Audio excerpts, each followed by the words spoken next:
disciple transforming lives. Shalom semuanya. Ya, hari ini kita akan belajar sebuah firman Tuhan yang saya harap ini akan menjadi persiapan kita. Dalam kita 2 minggu lagi akan memasuki Minggu Paskah. Ya, tapi hari-hari ini saya ingin supaya kita sama-sama merenungkan, bahkan menjadi, kita bisa menjadi pembawa produk yang terbaik daripada kerajaan Allah, yaitu bicara mengenai kasih. Bagi Bapak Ibu Saudara yang suka mencatat khotbah, hari ini saya beri judul The Unconditional and the Steadfast Love of God. The Unconditional and the Steadfast Love of God. Ya. Segala sesuatu yang dunia tawarkan hari-hari ini selalu dipenuhi dengan antitesis daripada rancangan besarnya Tuhan. Tuhan sudah merancangkan segala sesuatu dengan begitu indah, dengan begitu mulia. Tapi hari-hari ini kita melihat dunia banyak seringkali menyelewengkan. Kalau kita melihat dari area keuangan, kita tahu yang namanya keuangan. Alkitab mengatakan bahwa uang itu harus menjadi hamba, bukan menjadi tuan. Nah, dunia hari ini banyak mengarahkan bahwa segala-galanya itu harus menggunakan uang. Betul saudara, tapi biar gimana pun uang gak boleh jadi tuan, tetap harus jadi hamba. Kalau kita melihat dari area keluarga, firman Tuhan mengatakan bahwa seorang pria yang harus memimpin, seorang pria yang harus menjadi imam. Tapi dunia memberikan antitesis yang berlawanan. Dikatakan wanita yang mengambil alih, wanita yang makin dominan sekarang. Nah, hari ini kita akan membahas mengenai kasih. The love of God. Karena topik mengenai kasih ini secara agresif, secara kasar dunia sedang membolak-balikan mengenai kasih saudara. They say love wins. With the 6 rainbow banner. Saudara ngerti yang saya maksud? They say love wins. Tapi mereka mengedepankan bahwa di dalam kasih tidak boleh ada yang membuli, tidak boleh ada yang menuduh. Harus menerima semua orang apa adanya, berbagai macam bentuk perbedaan harus kita terima. Betul, kita memang gak boleh membuli. Betul, memang kita gak boleh menuduh. Tapi masalahnya dunia ini menawarkan sebuah kasih yang bebas berekspresi. Kasih yang artinya diterima, menerima segala macam bentuk belief, value, personality. Semuanya harus kita terima. Bahkan seringkali belief, value, kepribadian ini disalahgunakan dan dipakai bahkan untuk menyerang kebenaran. Dalam hal ini kita sebagai gereja Tuhan di akhir zaman, kita harus bangkit saudara. Love always win, it's true. Tapi harus ditempatkan dalam kadar berdasarkan kacamata firman Tuhan. Love will always win. Kasih memang akan selalu menang. Karena kasih yang kita akan bahas sama-sama. Kasih ini tidak pernah ada tuntutan memang. Kasih yang ditawarkan oleh kerajaan Tuhan itu adalah kasih yang menerima seseorang apa adanya. Tapi kalau bicara mengenai hal atau kepribadian atau bicara mengenai value, belief yang sudah bertentangan dengan firman Tuhan, we need to speak up. Are you with me? Ya, mari kita sama-sama melihat dulu apa sih yang menjadi the nature ataupun what is the unconditional, the steadfast love of God ini. Nah, kita mau melihat dulu terlebih dahulu sebagai pembukaan. Ada 4 jenis kasih saudara. Yang pertama adalah kasih philea. Katakan sama-sama, philea. Ya, ini bicara mengenai kasih persahabatan, ini bicara mengenai kasih kepada sesama. Ayat firman Tuhannya kalau Bapak Ibu Saudara mau mencatat, Roma 13 ayat 8 sampai 9. Roma 13 ayat 8 sampai 9. Kita nggak akan buka, tapi ini bicara mengenai kasih pertemanan, kasih persaudaraan, kasih sesama umat dalam satu gereja, bahkan kasih sesama manusia. Love God, love people. Itu menggunakan kata philea dalam bahasa aslinya. Yang kedua, jenis kasih yang kedua adalah storge. Katakan sama-sama storge. Storge. Storge di sini bicara mengenai kasih dalam keluarga. Kasih orang tua kepada anak ataupun kasih anak kepada orang tua. Kalau Bapak Ibu Saudara seringkali membaca Efesus 6 ayat 1 sampai 3, kata kasih yang dipakai di sana menggunakan kata storge. Makanya orang tua bisa melakukan apa saja demi kemajuan daripada anak-anaknya. Ini bicara mengenai storge. Ya. Kemudian ada jenis kasih yang ketiga, eros. Katakan sama-sama eros. Ya. Ini mengenai intimate love, sexually intimate. Dari kata inilah keluar kata-kata erotik, erotis. Dalam firman Tuhan dikatakan jenis kasih seperti ini dituliskan dengan ayat, jangan membangkitkan cinta sebelum waktunya. Karena cinta ini kuat seperti maut.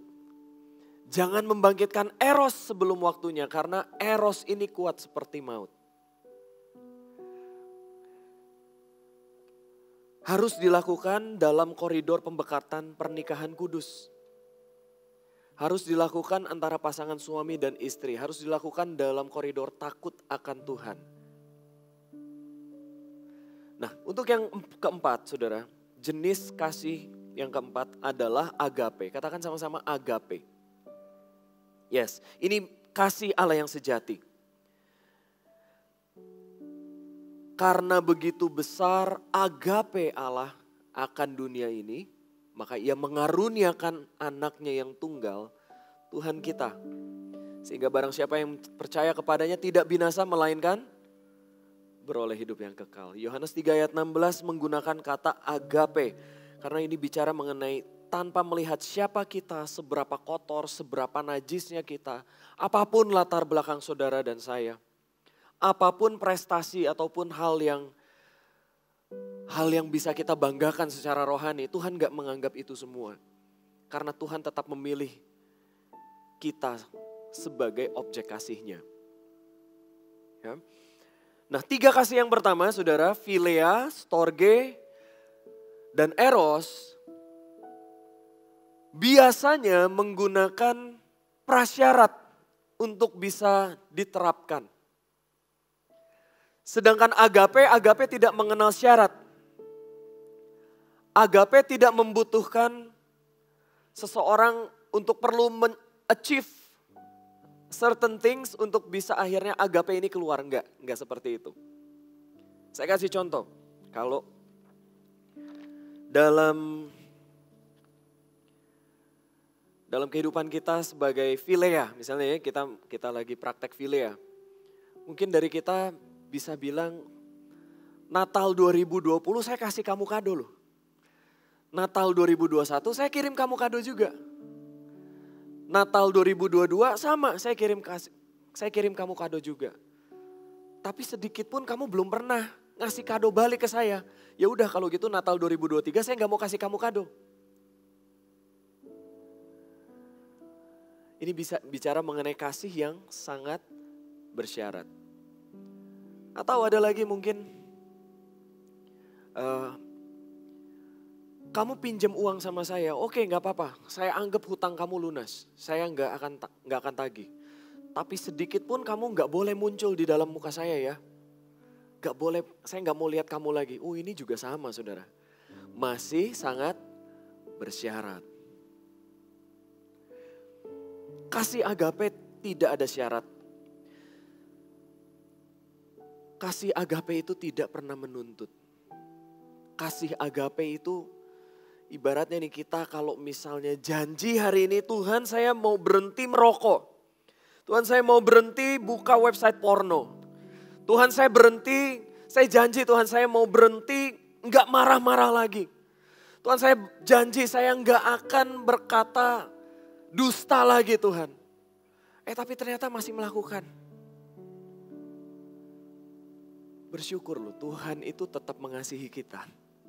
Agape itu tetap berlaku dalam kehidupan kita.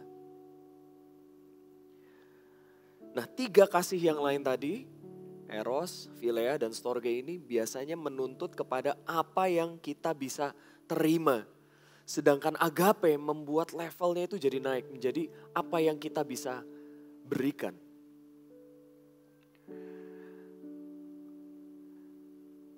Nah, kalau kita melihat saudara, kita akan buka satu firman Tuhan di kitab Hosea 1 ayat yang pertama sampai dengan ayat yang ketiga. Nah, sambil saudara membukanya, saya akan memberikan sedikit latar belakang. Kurang lebih kejadian ini terjadi di tahun 760 sampai 720 sebelum kelahiran Kristus Yesus. Ada seorang nabi muda yang bernama Hosea. Hosea ini sebenarnya dia lahir di kerajaan Yehuda. Tapi dia memiliki panggilan untuk melayani umat Tuhan, melayani bangsa Israel di Israel Utara. Dia seorang nabi yang yang melakukan pelayanannya bersanding pada saat era yang bersamaan dengan Nabi Amos, Nabi Yesaya, dan juga Nabi Yunus.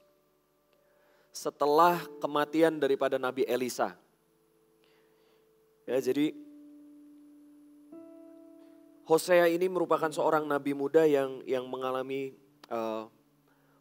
mengalami dititipkan sebuah pesan yang sangat khusus, sangat spesial.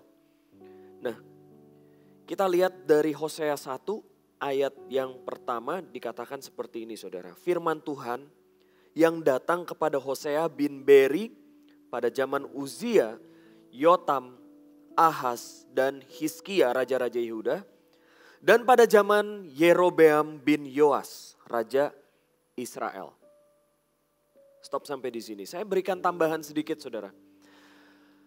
Pada zaman Hosea melakukan pelayanannya, ada seorang raja Israel yang bernama Yerobeam bin Yoas. Sebenarnya di bawah kepemimpinan raja ini, Israel itu sedang mengalami kemapanan, stabilitas secara sosial, ekonomi, dan geopolitik. Area kekuasaan bangsa Israel saat itu di bawah pimpinan Yerobeam bin Yoas, saat itu sudah berkembang sampai ke area Ramoth Gilead di tanah Aramik, Damaskus, bahkan Hamat di pertengahan Asyur. Nah, selain militernya yang kuat, zaman ini juga secara ekonomi Israel berada di puncak kejayaannya. Karena Raja Yerobeam bin Yoas ini, dia ini bersekutu. Dia itu membuat fakta trading gitu ya, perjanjian dagang dengan raja-raja tetangga.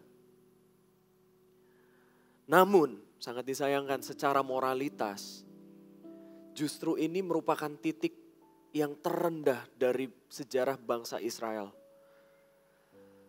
Secara dosa mereka itu betul-betul berani sekali dalam memalingkan wajah mereka daripada Tuhan. Allah Abraham, Ishak, dan Yakub. Degradasi iman, penyembahan berhala, kehidupan yang sangat materialistik, perjinahan merajalela di mana-mana. Mereka tidak segan-segan membuat patung emas, menyimpan terafim ataupun jimat. Bahkan mereka tidak segan-segan pergi mendirikan altar-altar di atas bukit-bukit pengorbanan yang ditujukan kepada penyembahan dewa Baal. Ada sebuah catatan sebelum kita masuk lebih jauh saudara. Hati-hati dengan yang namanya kemapanan. Pada waktu saudara dan saya mengalami kemapanan, stabilitas secara ekonomi, keluarga semuanya baik-baik. financial semuanya bisa terpenuhi. Jangan sampai kita ini memalingkan wajah kita dari Tuhan Allah yang hidup. Dulu waktu kita masih lagi cari kerja, kita seringkali bolak-balik, rajin masuk ke dalam ruang doa. Tapi begitu Tuhan memberikan jawaban doa, kita dapat pekerjaan. Pelan-pelan kita mulai terhanyut meninggalkan Kristus. Pelan-pelan kita mulai menjauh dari ibadah-ibadah rutin. Udahlah, saya gak mau cege-cegean lagi. Hati-hati saudara, biar gimana pun, stage apapun dalam kehidupan kita, Tuhan harus tetap menjadi Tuhan. Jangan gantikan dengan materialistik. Amin. Nah, zaman itu, firman yang disampaikan oleh para nabi itu merupakan firman yang seperti titipan Tuhan sendiri. Karena belum ada Alkitab. Scroll-scroll yang dituliskan oleh para nabi pun juga waktu itu masih sangat sedikit. Kala itu, di ayat 2 kita melihat sebuah pesan yang Tuhan titipkan melalui Nabi Hosea. Jelas ini bukan pesan yang memang untuk disampaikan kepada umat Tuhan, tapi ini cukup pribadi, ditujukan kepada Hosea. Kita akan baca sama-sama ya. Hosea yang pertama, ayat yang kedua, saya akan bacakan bagi saudara. Ketika Tuhan mulai berbicara dengan perantaraan Hosea, berfirmanlah ia kepada Hosea, pergilah, kawinilah seorang perempuan sundal dan peranakanlah anak-anak sundal. Karena negeri ini bersundal hebat dengan membelakangi Tuhan. Wow. Ngeri pesannya ya. Gak gampang. Kenapa? Karena zaman itu seorang nabi itu seseorang yang sangat tinggi harkatnya. Martabatnya itu tuh sangat dipandang. Nah ini dia disuruh mengawini, menikahi seorang perempuan sundal. Seorang pelacur. Gak gampang pasti buat Hosea juga. Karena ini seolah-olah kayak meruntuhkan reputasinya dia. Nah, ayat yang ketiga, maka pergilah ia, tetap dengan penuh ketaatan, luar biasa loh Hosea ini ya. Pergilah ia dan mengawini Gomer binti Diblaim, lalu mengandunglah perempuan itu melahirkan baginya seorang anak laki-laki. Kalau nanti pulang saudara bisa membaca sampai ke ayat yang 9. Dikatakan Hosea dan Gomer ini dikaruniai dengan 3 orang anak. Yang pertama anak laki-laki bernama Yizril. Yang kedua, anak perempuan dinamai Lo-ruhamah. Yang ketiga, dinamai seorang pria namanya Lo-ami. Arti daripada ketiga anaknya ini sebenarnya nggak menyenangkan. Namanya Lo-ruhamah itu artinya adalah aku tidak lagi menyayangi kaum Israel. Tidak ada lagi rahmat Tuhan di Israel. Saking pedihnya Tuhan. Bayangkan. Yang ketiga Lo-ami. Lo-ami itu diartikan kamu ini bukan lagi umatku. Aku ini bukan lagi Allahmu. Seolah-olah Tuhan menolak bangsa Israel di titik ini. Tapi tetap Tuhan itu punya rancangan yang besar. Nanti di akhir kita akan melihat Tuhan itu berjanji mengenai keselamatan tetap akan datang dari Israel. Yang tadinya namanya Lo-ruhamah dikatakan jadinya Ruhamah. Artinya jadi Israel yang penuh dengan rahmat Tuhan. Yang tadinya anaknya namanya Lo-ami dikatakan jadinya Ami. Artinya akulah Allahmu dan engkaulah umatku. Jadi kita mau melihat melalui pelayanan Hosea ini. Ada sebuah pelayanan yang unik, ada sebuah pelayanan yang sangat menentukan destiny daripada bangsa Israel, saudara. Nah, 3 anak sudah lahir dari hubungan antara Hosea dengan Gomer.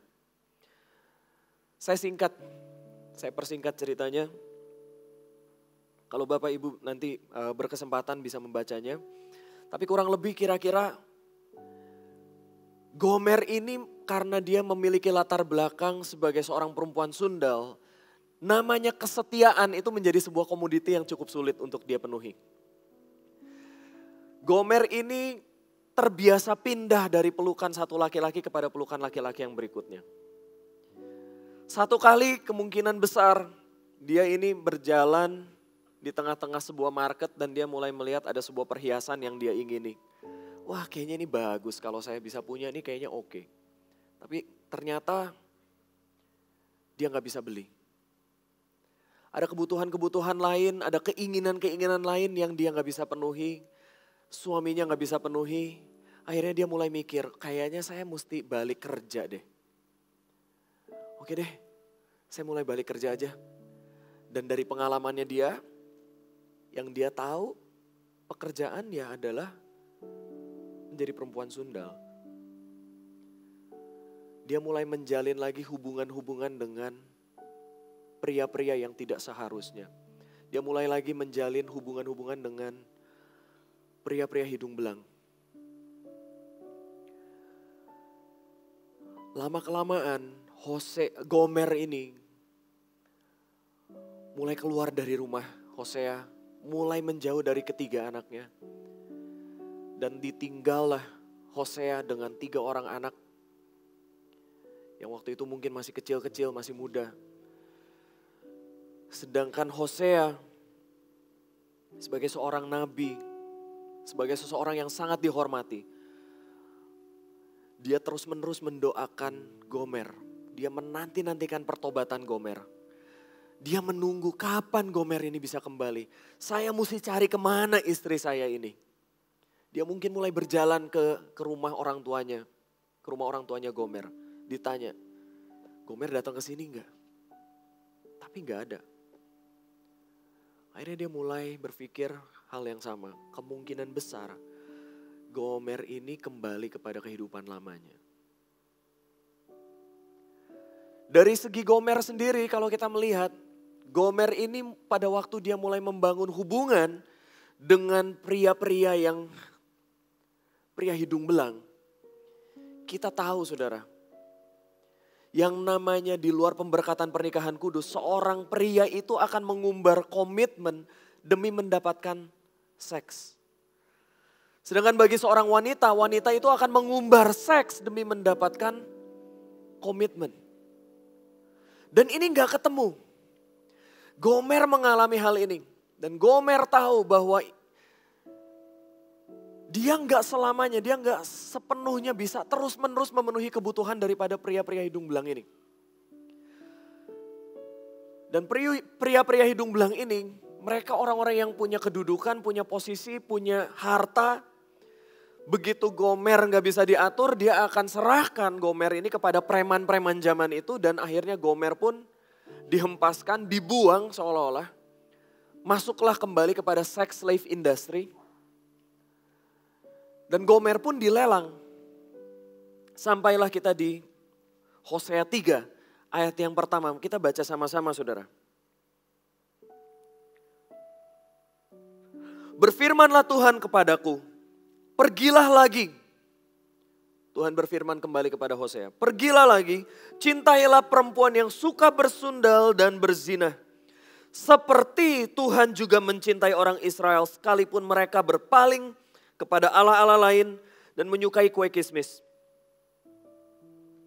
Perhatikan nih saudara, lalu aku, atau Hosea, membeli dia bagiku dengan bayaran 15 shikal perak dan 1,5 homer jelai.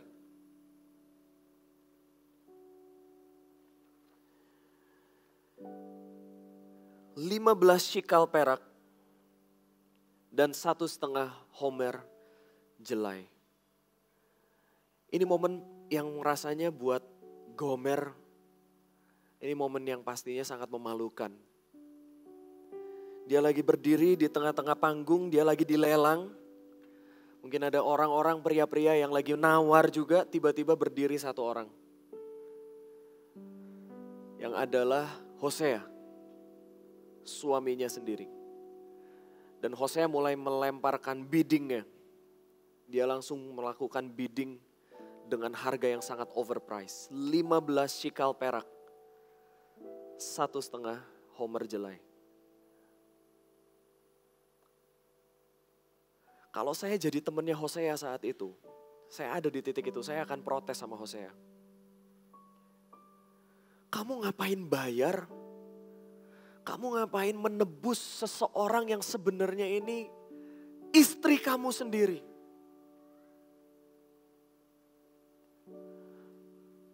Hosea, wait a second. Isn't she already yours? Ini kan istri kamu. Kamu berhak untuk langsung tarik dia. Tunggu, saya sebagai suaminya yang sah, saya mau ambil istri saya. Tunjukin surat nikah kayak apa gitu ya. Nggak perlu bayar sebenarnya. Tapi dia dengan gagah berani dia tetap menjalankan.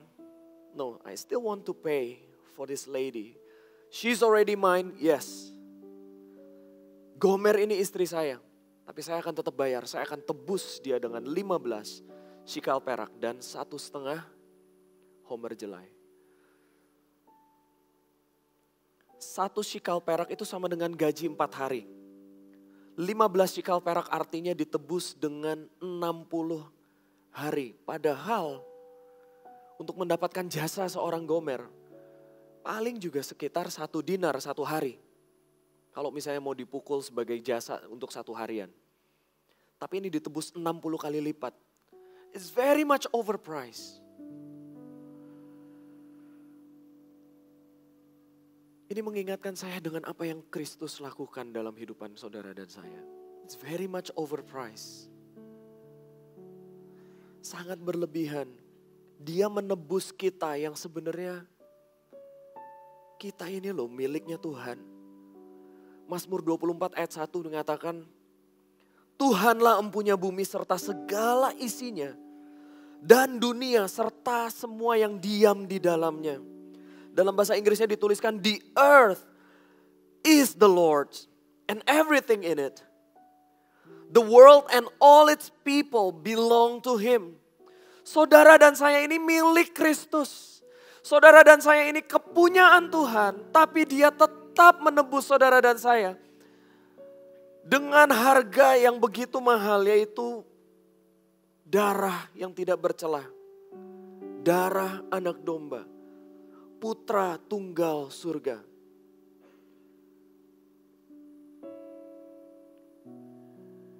Dan 15, saya mempelajari saudara, 15 shikal perak, 15 dalam biblical numerology diartikan sebagai angka yang merepresentasikan redemption ataupun restoration. Bukan sebuah kebetulan.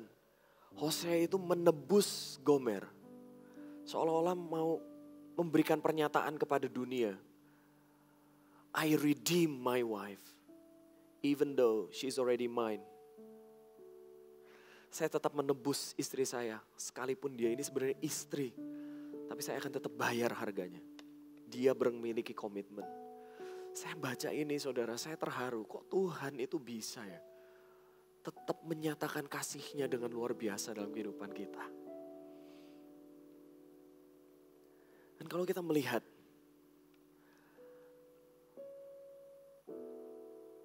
Siapa Hosea?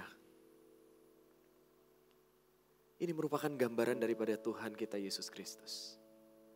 Dan siapakah Gomer? Saudara dan saya. Kita Gomer-Gomer yang harusnya berdiri di atas platform auction. Antara kita mau pergi melangkah kepada bandar narkoba, ataupun kita lagi mau pergi melangkah kepada gereja ataupun pertobatan. Kita lagi berdiri di tengah-tengah, tiba-tiba Tuhan Yesus datang dan menyatakan, saya ingin menebus kamu. Kamu jangan lagi menjadi sex slave. Tapi kamu adalah istriku, kata Tuhan. Kembalilah kepadaku. This is the kind of love that is way amazing. Way beyond our thinking. Dan arti nama Hosea adalah salvation. keselamatan. Sama dengan arti kata Yeshua, atau Yesus Kristus. Dan arti kata Gomer, to be completed. Harus dilengkapi. Saudara dan saya, kita semua harus dibuat komplit. Dan percayalah saudara, Anda tidak bisa menemukan sebuah kasih yang bisa mengisi kekosongan dalam hati kita, dalam hidup kita. Itu hanya bisa diisi penuh dengan ukuran yang pas. Hanya bisa diisi oleh kasih Kristus. Gak bisa dengan yang lainnya. Gak bisa dengan pengakuan. Gak bisa. Gak bisa dengan prestasi. Gak bisa. Our life will be completed once we receive the love of God.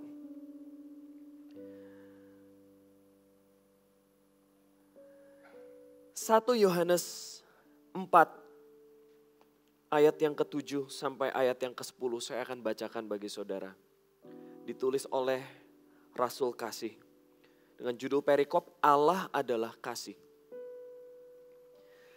Saudara-saudaraku yang kekasih, marilah kita saling mengasihi. Sebab kasih itu berasal dari Allah dan setiap orang yang mengasihi lahir dari Allah dan mengenal Allah.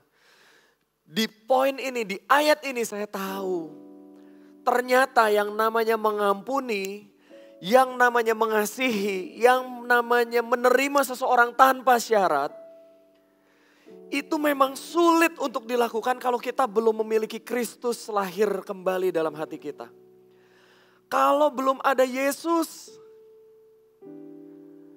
sulit memang untuk kita bisa melepaskan pengampunan. Makanya kita perlu lahir dari Allah. Saudara dan saya perlu lahir baru. Saudara dan saya perlu menerima Kristus sebagai satu-satunya Tuhan dan Juru Selamat. Allah yang hidup, Dia harus memerintah sepenuhnya dalam hidup kita. Ayat 8, barang siapa tidak mengasihi, ia tidak mengenal Allah sebab Allah adalah kasih. Dalam hal inilah kasih Allah dinyatakan di tengah-tengah kita. Yaitu bahwa Allah telah mengutus anaknya yang tunggal ke dalam dunia supaya kita hidup olehnya. Inilah kasih itu. Bukan kita yang telah mengasihi Allah, tetapi Allah yang telah mengasihi kita dan yang telah mengutus anaknya sebagai pendamaian bagi dosa-dosa kita. Rasul Yohanes melihat bahwa apa yang dilakukan oleh Hosea terhadap Gomer ini merupakan sebuah jendela daripada keselamatan yang hari ini kita bisa nikmati melalui pengenalan kita di dalam Yesus Kristus. Barang siapa yang mengenal, yang percaya di dalam Yesus Kristus, kita semua tidak binasa melainkan beroleh hidup yang kekal. Allah telah lebih dulu mengutus kasih-Nya dalam wujud nyata Tuhan Yesus. Jadi kasih agape ini bukan bicara mengenai konsep, bukan bicara mengenai teori, bukan bicara mengenai perasaan dikasihi. No. Agape ini bicara mengenai pribadi yang dinyatakan, yang lahir ke dunia dan dia mempertontonkan sebuah performance yang gak bisa ada orang lain yang melakukannya selain orang yang sudah mengenal Kristus sendiri, yaitu kasih agape ini. Wujud nyata agape kita lihat hari ini dalam wujud nyata Yesus Kristus Putra Allah.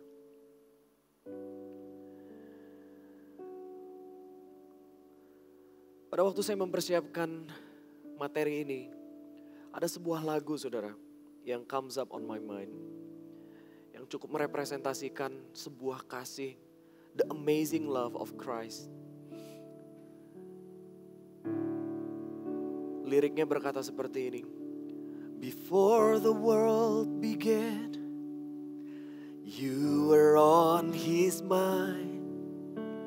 And every tear you cry was precious in His eyes. Because of His great love, He gave His only Son.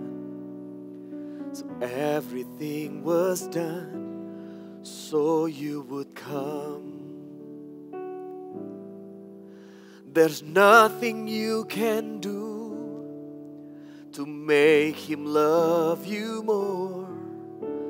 There's nothing that you've done could make Him close the door.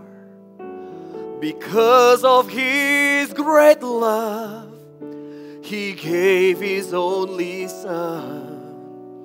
So everything was done so you would come. Come to the Father, though your gift is small.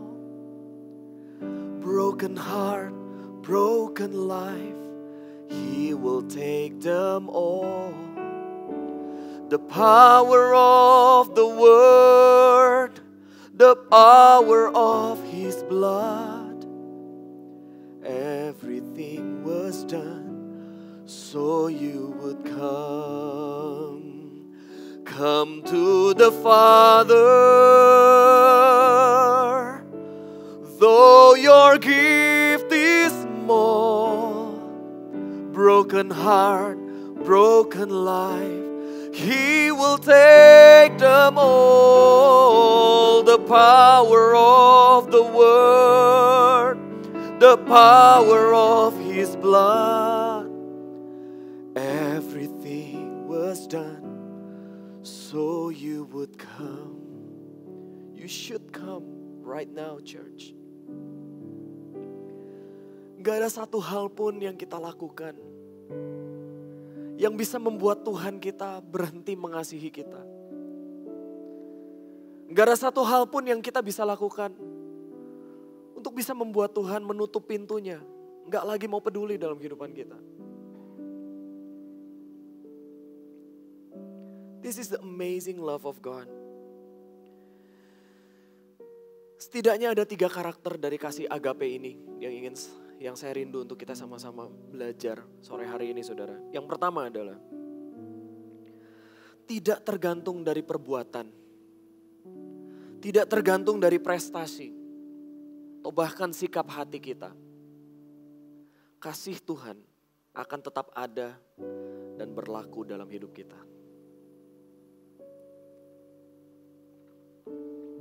Ini yang disebut dengan kasih karunia. We don't deserve it. Bukan karena seberapa besar perpuluhan. Bukan karena seberapa sering kita melayani. Bukan karena saat teduh kita gak bolong-bolong. No, bukan seperti itu. Gak ada ukurannya untuk kita bisa menerima kasih agape ini. Semua karena kemurahan Tuhan. Saya diizinkan untuk bisa melayani semua karena kemurahan Tuhan. Saya bisa berdiri hari ini di hadapan Bapak Ibu Saudara. Semua karena kemurahan Tuhan. Tuhan kita yang melihat kita pribadi lepas pribadi. Apa adanya. Tapi jelas saudara, bukan berarti kita terus menerus hidup menjadi orang yang apa adanya. Kita perlu bergerak dari orang yang tadinya apa adanya. Menjadi orang yang pribadi yang lebih baik. Menjadi pribadi yang lebih baik. Menjadi pribadi yang lebih baik. Karena biar gimana pun Tuhan merindukan pertumbuhan. Biar gimana pun Tuhan merindukan untuk kita semua berbuah. Supaya bisa menjadi dampak. Supaya bisa menjadi berkat bagi tempat dimanapun kita ditempatkan hari ini. Tapi tetap saudara, Tuhan itu akan tetap melihat pribadi lepas pribadi Anda.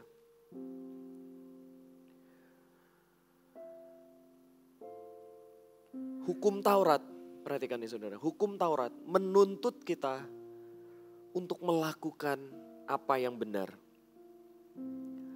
Kasih Tuhan melalui Yesus Kristus menerima kita apa adanya sehingga kita mau melakukan apa yang benar.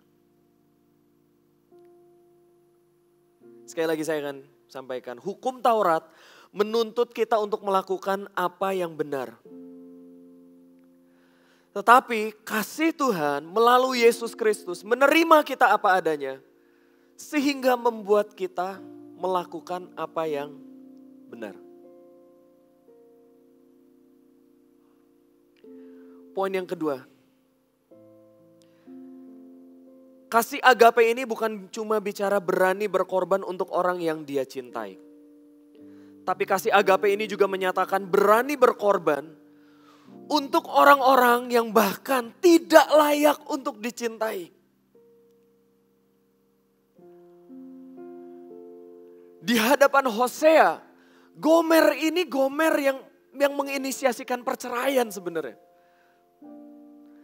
Gomer yang kembali kepada manusia lamanya. Gomer yang kepingin masih flirting dengan dosa lamanya. Gomer yang gak puas dengan kasih yang dia terima dari suaminya sampai akhirnya dia mencari kasih dari yang lain.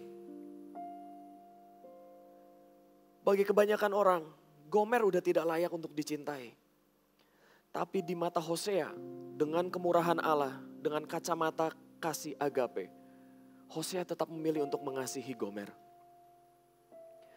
Yesus Kristus putra Allah dalam perjalanannya menuju Golgota.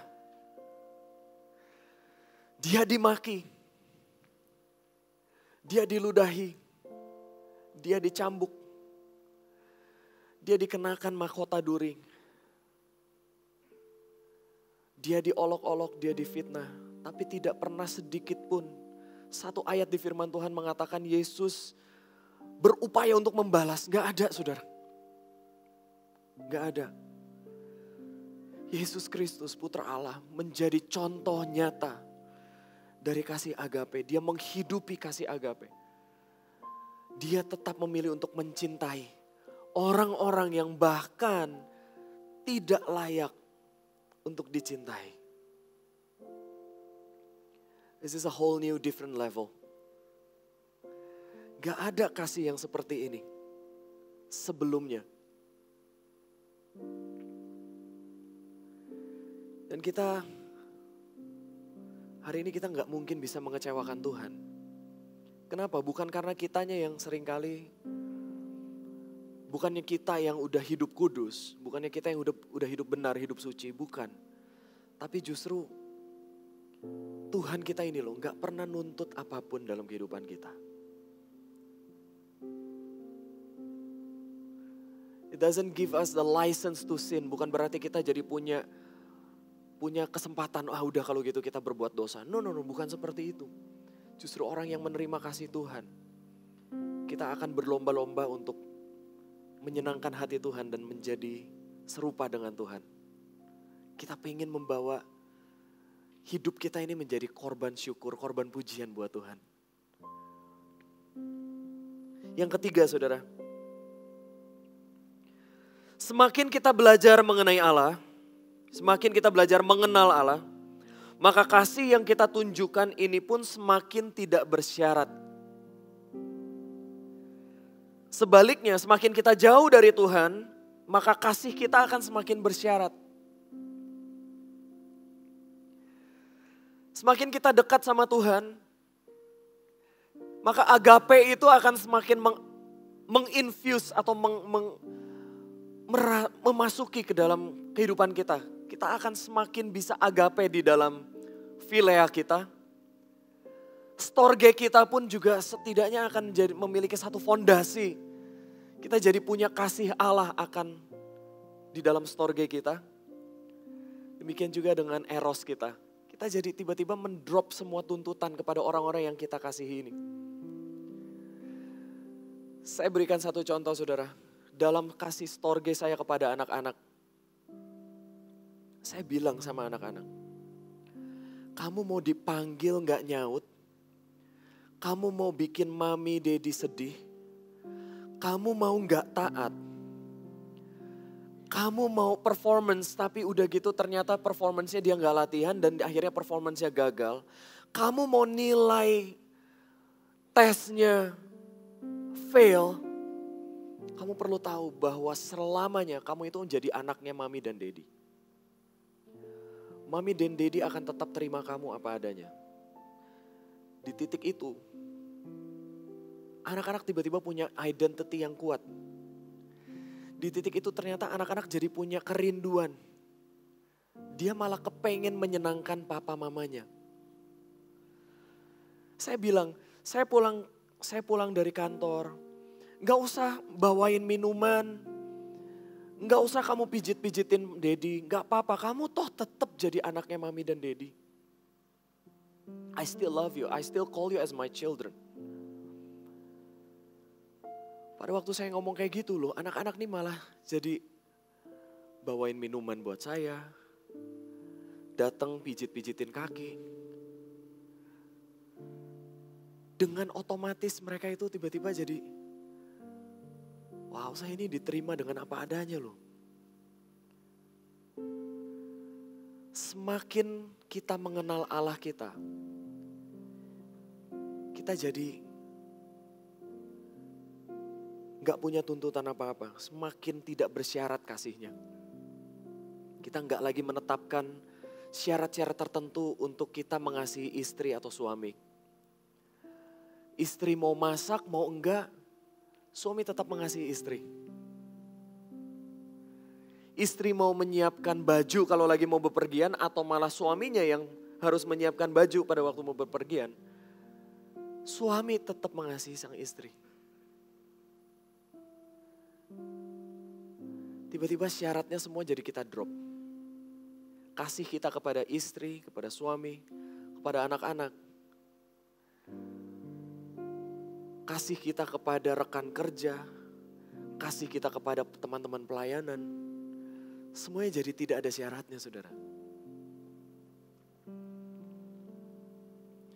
Oleh karena itu kita perlu menetapkan agape ini sebagai kasih, dasar kasih dalam kita melakukan philia, storge, dan eros kita. Are you with me? Ya. Nah, kita buka satu ayat firman Tuhan yang terakhir, saudara. Di 1 Yohanes 4, perikop terakhir, yaitu di ayat yang terakhir, ayat 21. Dan perintah ini kita terima dari Dia. Barang siapa mengasihi Allah, ia harus juga mengasihi saudaranya. Sekali lagi, barang siapa mengasihi Allah, ia harus juga mengasihi saudaranya. Love God, love people. Nah, tahukah saudara, hari-hari ini kalau memang kita sebagai Gomer, kita sudah ditebus oleh our dear Hosea. Tahukah di luar sana masih ada banyak Gomer-Gomer lain yang menantikan pertolongan Tuhan? They're still waiting. Mereka masih ada di dalam human trafficking industry. Masih ada banyak jiwa-jiwa yang hari-hari ini menantikan uluran tangan kita. Masih ada banyak jiwa-jiwa yang hari ini, I should say, on a selling block of humanity. Mereka seolah-olah lagi diperjualbelikan. Dan kita sebagai gereja Tuhan, kita perlu membawa agape love kepada orang-orang yang seperti ini. Kita perlu memperkenalkan kasih Kristus pada mereka, saudara. We are called to be the ambassador of love. We are called to be this kingdom ambassador. Kita perlu membawa satu produk yang terbaik yang dimiliki oleh kerajaan Tuhan. Yaitu kasih agape. Amin, saudara. Tutup Alkitab kita. Saya mau undang tim Praise and Worship untuk naik ke depan. Saya akan tutup dengan sebuah quotes yang mengatakan kasih yang tanpa syarat adalah sebuah komitmen untuk mengasihi kepada orang yang tidak sempurna demi kebaikan orang tersebut. Selalu memikirkan demi kebaikan orang tersebut yang seringkali membutuhkan pengorbanan. Unconditional love, it's talking about a commitment. Katakan sama-sama, commitment. To an imperfect person for the highest good, which often requires sacrifice. Seringkali membutuhkan pengorbanan, tapi yang namanya komitmen di dalam unconditional love tetap dijalanin.